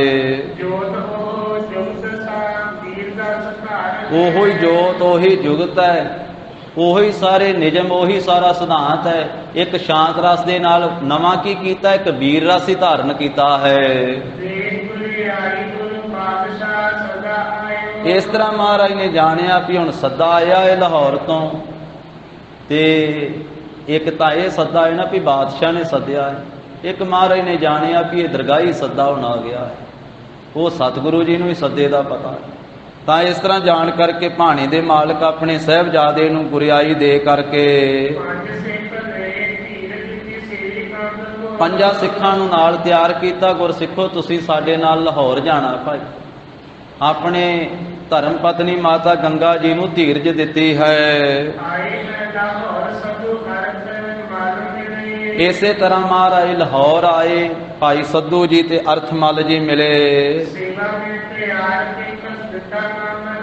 तिन्हां ने गुरु साहिब जी की बड़े प्यार नाल सेवा की ते सेवा विच प्यार वेख के उन्हां नूं नाम रंग दे विच रंग दिता। पंज सिख किहड़े महाराज नाल लाहौर गए सी? एक बाबा विधे चंद जी, भाई जेठा जी, भाई पैड़ा जी, भाई प्राणा जी, भाई लंगाह जी, झबाल वाले चौधरी सन भाई लंगाह जी। ये पंज सिख महाराज दे नाल गए। पालकी साहिब विच सतगुरु जी सोभनीक होए। सिखां ने पालकी साहिब मोढे ते चुकी ते अमृतसर साहिब तो महाराज नूं लाहौर लै करके गए। चार सिख पालकी नूं मोढा लाउंदे आ ते पंजवां सिख गुरु अर्जन साहिब महाराज दे सीस ते चौर चलाउंदा सी। गरीब नवाज सच्चे पातशाह आप जी पहुंचे हन लाहौर दे विच। जदों उत्थे गए तो फिर जहांगीर बादशाह की सभा विच गए ते पहला जहांगीर बादशाह ने आप जी का आदर किया, उच्चे थां ते बिठाया। कहंदे भी वंदना भी कीती ते बेनती करके पंचम पातशाह जी नूं अपनी सभा विच उच्चे थां ते जहांगीर बादशाह ने बिठाया। बहुत चर्चा हुई ते चर्चा दे विच फिर बादशाह खुश होया। उन्हें आख्या जी मैं सुनिया जिहड़ा तुसीं बाणी दा ग्रंथ रचिया अपना, उहदे विच इस्लाम दी तुसीं तौहीन कीती आ, इस्लाम नूं नीवां विखाउण दा यतन कीता वा। सतगुरु गुरसिखां दी सेवा लाई भी बाणी पढ़ के सुनाओ। सुनाई पोथियां साहिब तो बाणी तां सुनी तिलंग राग दा पहला शब्द आया, जाकी अर्ज गुफ्तम पेश तो दर गोसकुन करतार, हक्का कबीर करीम तू बेऐब परवदगार। कहंदा जी अगे करके सुनाओ। अगे करके सुनाया रामकली महला पंजवा। कोई बोले राम राम, कोई खुदाए, कोई सेवै गुसैया, कोई अल्लाह है, कारण करन करीम, कृपा धार रहीम। ये शब्द आया। कहंदा जी होर अगे पोथी साहिब तो सुनाओ। जदों अगे करके अंग ते सुनाउण लगे ते प्रभाती राग दी भगत बाणी दा शब्द आया, भगत कबीर साहिब जी दा। अवल अल्लाह नूर उपाया, कुदरत के सब बंदे, एक नूर ते सब जग उपजया। कौन भले को मंदे, लोगा भरम ना भूलहो भाई। खालिक खलक खलक मह खालिक, पूर रहे उस रब ठाई रहाओ।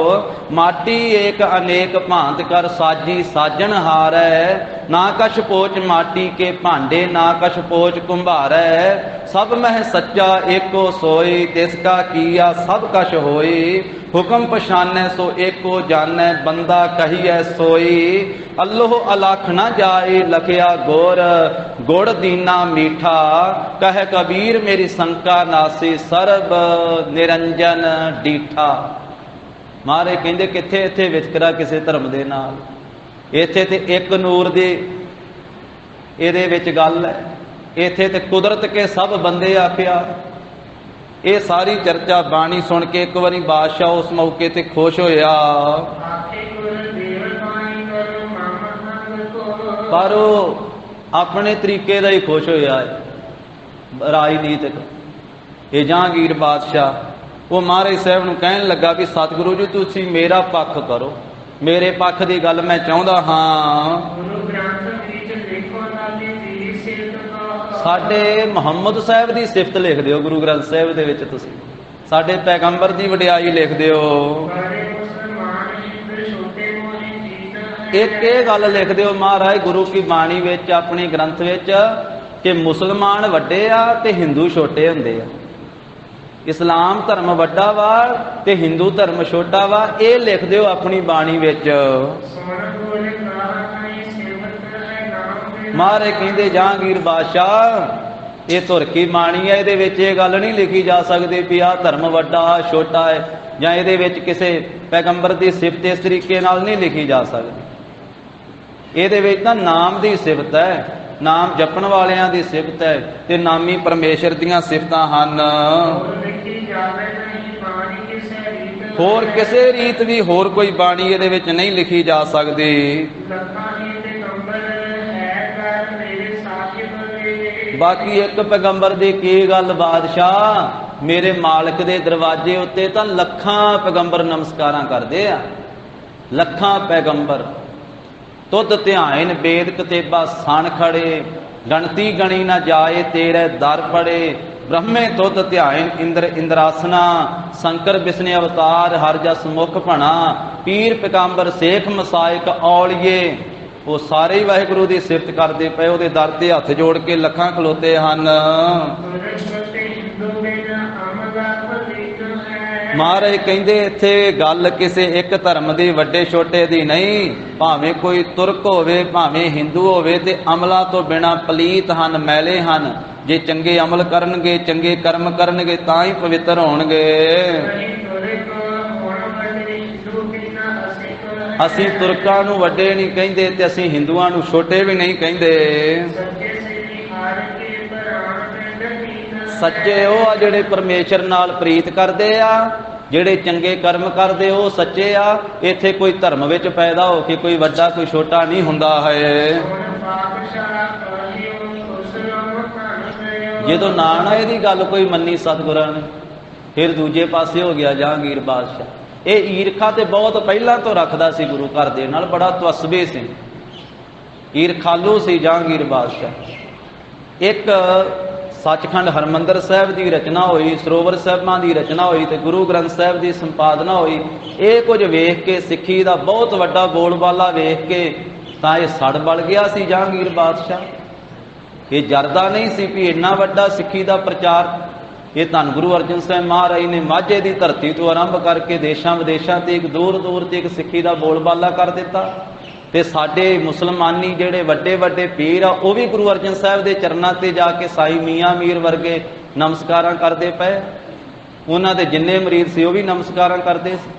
ਫਿਰ ਦੂਜੇ ਪਾਸੇ ਹੋਇਆ, ਕਹਿੰਦਾ ਤੁਸੀਂ ਅਮੀਰ ਖੁਸਰੋ ਨੂੰ ਧਨ ਦਿੱਤਾ, ਉਹਦੀ ਮਦਦ ਕੀਤੀ ਹੈ,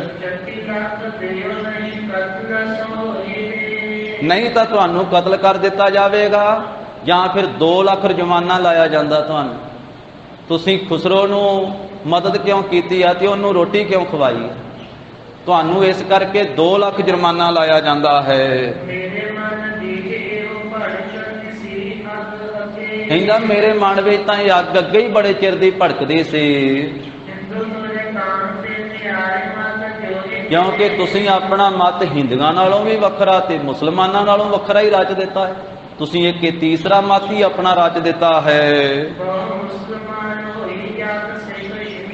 ਮੈਂ ਤੇ ਅੱਗੇ ਹੀ ਵੇਖ ਕਰਕੇ ਮੇਰੇ ਹਿਰਦੇ ਦੇ ਵਿੱਚ ਅੱਗ ਮੱਚਦੀ ਆ ਕਿ ਬਹੁਤੇ ਸਾਡੇ ਮੁਸਲਮਾਨ ਵੀ ਜਾ ਕੇ ਤੁਹਾਡੇ ਸਿੱਖ ਬਣੀ ਜਾ ਰਹੇ ਹਨ। ਤੇ ਸਾਈਂ ਮੀਆਂ ਮੀਰ ਵੀ ਉਹ ਵੀ ਤੁਹਾਡੇ ਤੇ ਸਿਦਕ ਰੱਖਣ ਲੱਗ ਪਿਆ ਹੈ। ਤੋ ਇਸ ਤਰੀਕੇ ਦੇ ਨਾਲ ਇਹ ਕਹਿਣ ਲੱਗਾ, ਜਦੋਂ ਇਹਨੇ ਇਹ ਗੱਲ ਆਖੀ ਨਾ ਸਾਧ ਸੰਗਤ ਜੀ ਕਿ ਤੁਸੀਂ ਖੁਸਰੋ ਨੂੰ ਰੋਟੀ ਵੀ ਖਵਾਈ ਹੈ, ਤੇ ਮਹਾਰਾਜ ਕਹਿੰਦੇ ਕੀ ਹੋ ਗਿਆ? ਇਹ ਗੁਰੂ ਕਾ ਲੰਗਰ, ਇੱਥੇ ਕੋਈ ਵੀ ਆ ਕੇ ਪ੍ਰਸ਼ਾਦਾ ਛਕ ਸਕਦਾ। ਜੇ ਤੇਰਾ ਪਿਤਾ ਅਕਬਰ ਬਾਦਸ਼ਾਹ ਆ ਕੇ ਤੀਜੇ ਪਾਤਸ਼ਾਹ ਦੇ ਚਰਨਾਂ ਵਿੱਚ ਗੁਰੂ ਕੇ ਲੰਗਰ ਦੇ ਵਿੱਚ ਆ ਕੇ ਪ੍ਰਸ਼ਾਦਾ ਛਕ ਸਕਦਾ ਵਾ, ਤੇ ਜੇ ਤੇਰੇ ਪੁੱਤਰ ਨੇ ਪ੍ਰਸ਼ਾਦਾ ਛਕ ਲਿਆ ਤੇ ਫਿਰ ਕੀ ਹੋ ਗਿਆ? ਤੇਰਾ ਪਿਤਾ ਵੀ ਤੇ ਆ ਕੇ ਇਸੇ ਲੰਗਰ ਤੋਂ ਪ੍ਰਸ਼ਾਦਾ ਛਕ ਕੇ ਗਿਆ ਸੀ ਨਾ ਅਕਬਰ ਬਾਦਸ਼ਾਹ।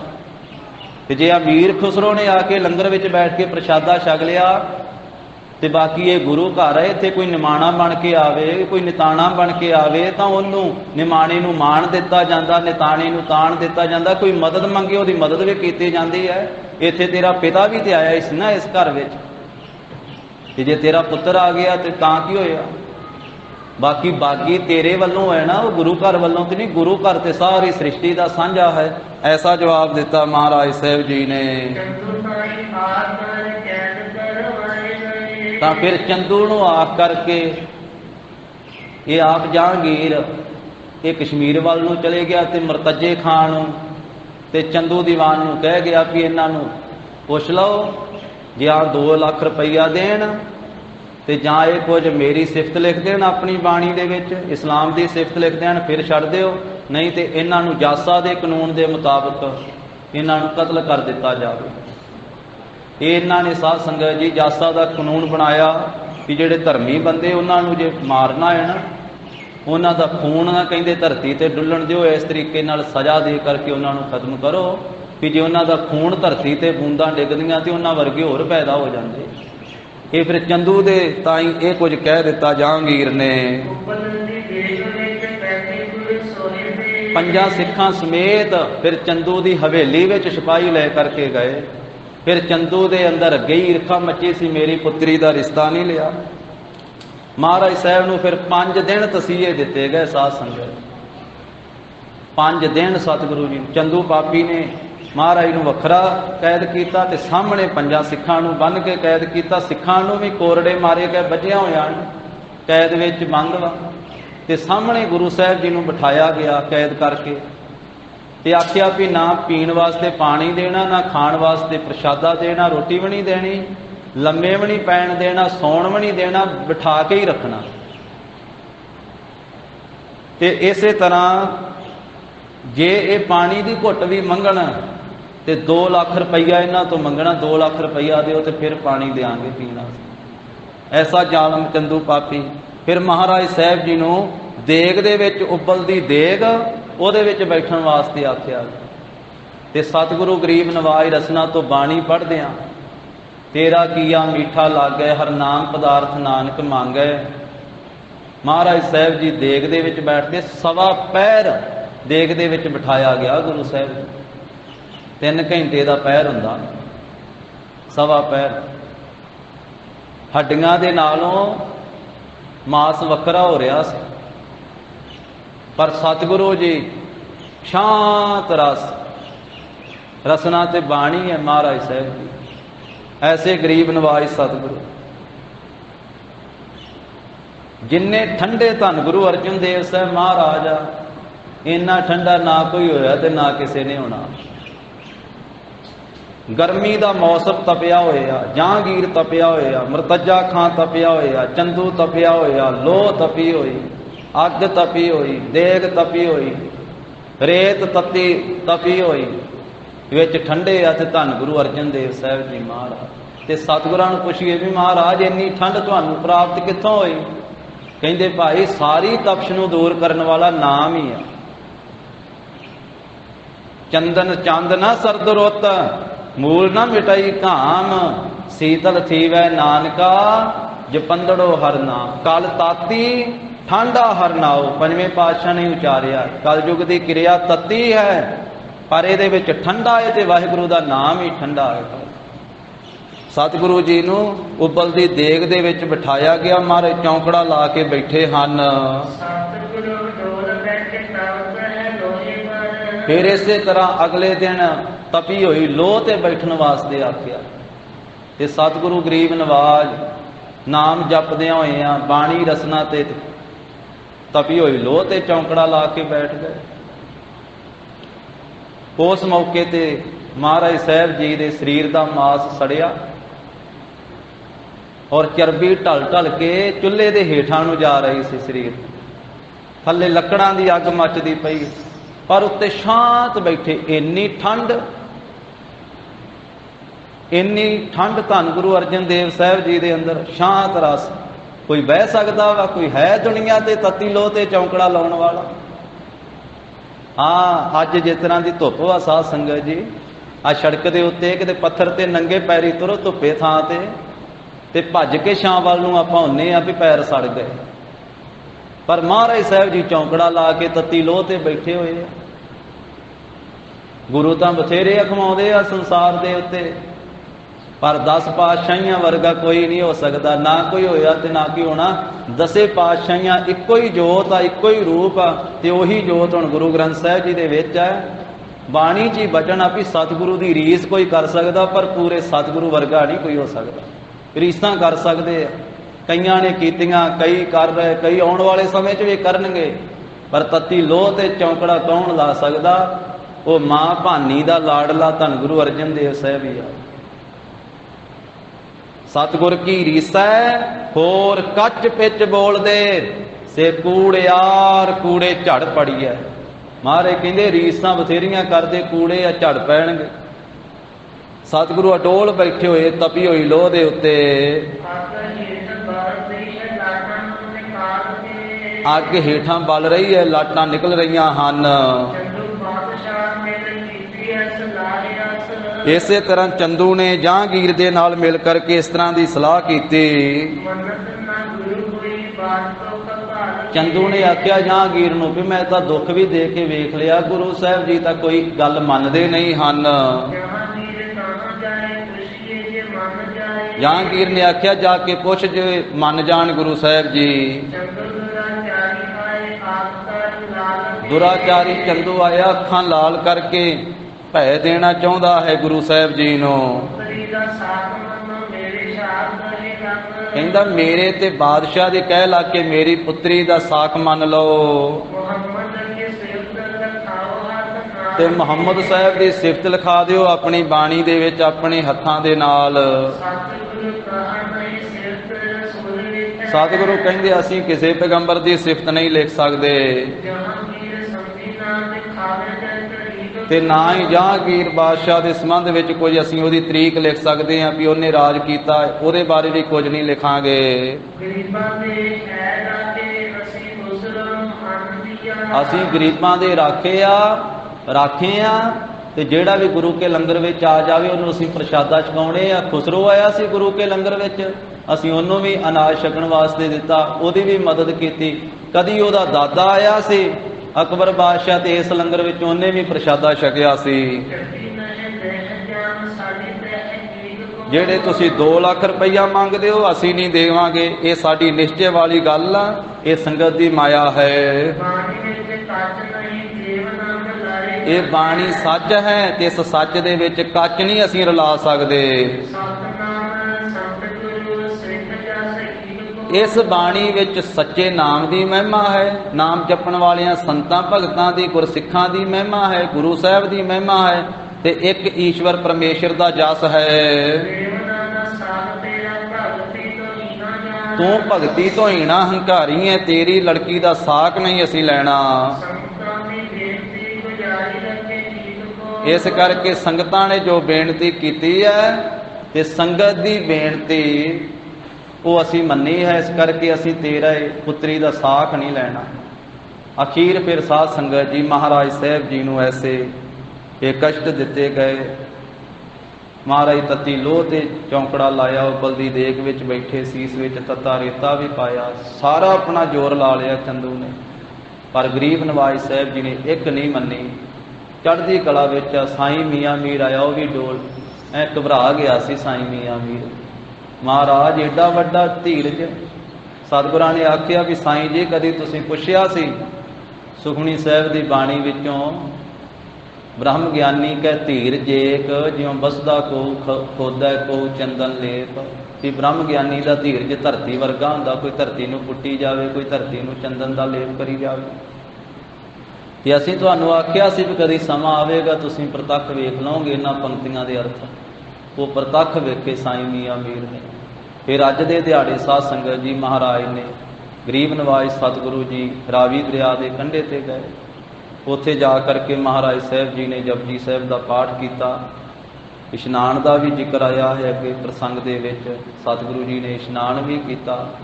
चंदू पापी विचारदा सी कि महाराज हुण जदों शरीर छालिओ छाली है, अग दे नाल सड़िया होया है शरीर के उत्ते पानी पवेगा तो होर दर्द होवेगी। महाराज ने इशनान किया, सतगुरु तो शरीर तो न्यारे आ, गरीब नवाज सच्चे पातशाह कंढे ते बैठ के आप जी ने जपजी साहब का पाठ किया, बाकी गुरसिखां ने भी। फिर उत्थे महाराज ने 5 सिखां नूं आग्या भी की कि साडे साहिबजादे नूं जाके कहना हुण तुसीं शस्त्रधारी हो के, सिखां नूं भी शस्त्रधारी हो के ते जबर जुल्म का मुकाबला तुसीं वीर रस दे नाल शस्त्रां दे नाल करना, हथियारां दे नाल करना है। असीं जबर जुल्म का मुकाबला सबर ते शांति नाल कीता है, ते तुसीं जबर जुल्म का मुकाबला वीर रस दे नाल ते शस्त्रधारी हो करके सूरवीर हो करके करना है। इस तरह बचन विलास करदे महाराज साहब जी चादर लै करके लम्मे पै ते उत्थे शरीर त्यागया। गुरु साहब जी का पवित्र शरीर पंजा ही गुरसिखां ने साध संगत जी रावी दे सुपुर्द कीता। तो इस तरीके नाल महाराज साहब जी की शहादत हुई। पंजे सिख लाहौर की धर्मशाला में जाके बाणी पढ़ी, अपने मन को धीरज दिता। फिर उतों महाराज साहब जी के पास आके श्री अमृतसर साहब धन गुरु हरगोबिंद साहब महाराज को सारा ये साध संगत जी महाराज की शहीदी का जो भी कुछ होया, जो भाणा वरत्या, वो बेनती की। माता गंगा जी सिखां दे गले रुके हुए सन, नेत्रां दे विच जल सी, बोल के दसिया नहीं सी जांदा। तो सतगुरु हरगोबिंद साहब महाराज साहब जी ने फिर संगत दे विच प्रण किया कि ये चंदू पापी दे नक विच नकेल पावांगे। फिर समा आउण ते महाराज ने चंदू दे नक विच नकेल भी पाई सी साध संगत जी। ते महाराज साहब जी ने भी बचन किया सी भी जहांगीर बादशाह इत्थे तां मुकर गया है, इनू दरगाह दे विच अपनी कीती दा फल भोगना पवेगा। तो इस तरीके दे नाल सतगुरु गरीब नवाज साहब जी की शहादत हुई। महाराज ने बाणी नूं अखंड रखिया और जहांगीर बादशाह की चंदू की इन्हां पापियां की एक नहीं मनी। ते अपनी रसना तो ऐसा पवित्र उपदेश महाराज साहब जी ने बख्शिया कि सबको मीत हम यापन कीना, हम सबना के साजन, दूर परायो मन का बिरहा, तो मेल कियो मेरा राजन। महाराज साहब जी का हिरदा किड्डा ठंडा है, किड्डा विशाल गुरु साहब जी का साध संगत जी हिरदा है। तत्ती लोह ते चौंकड़ा ला के भी यही कह रहे सन, बिसर गए सब तात पराए, बिसर गए सब तात पराए,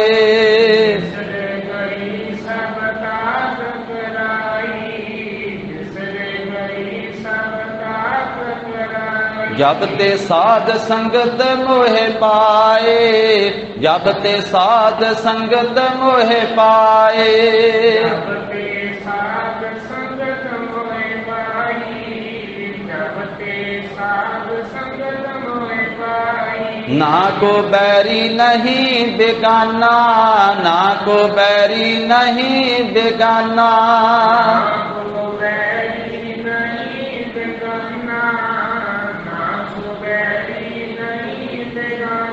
सगल संग हमको बने आए, सगल संग हमको बने आए, सगल संग हमको बने आई, सगल संग हमको बने आई। जो प्रभ कीनो सो पहल मान्यो, जो प्रभ कीनो सो पहल मान्यो,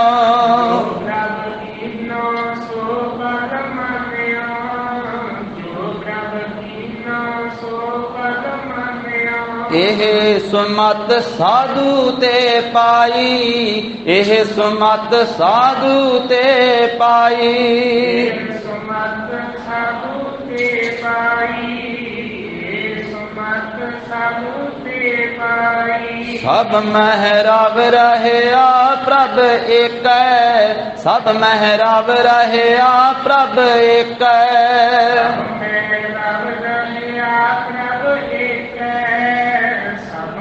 महराब रहे प्रभ एक, पेख पेख नानक बिगसाई, पेख पेख नानक बिगसाई, पेख पेख नानक बिगसाई, पेख पेख नानक बिगसाई।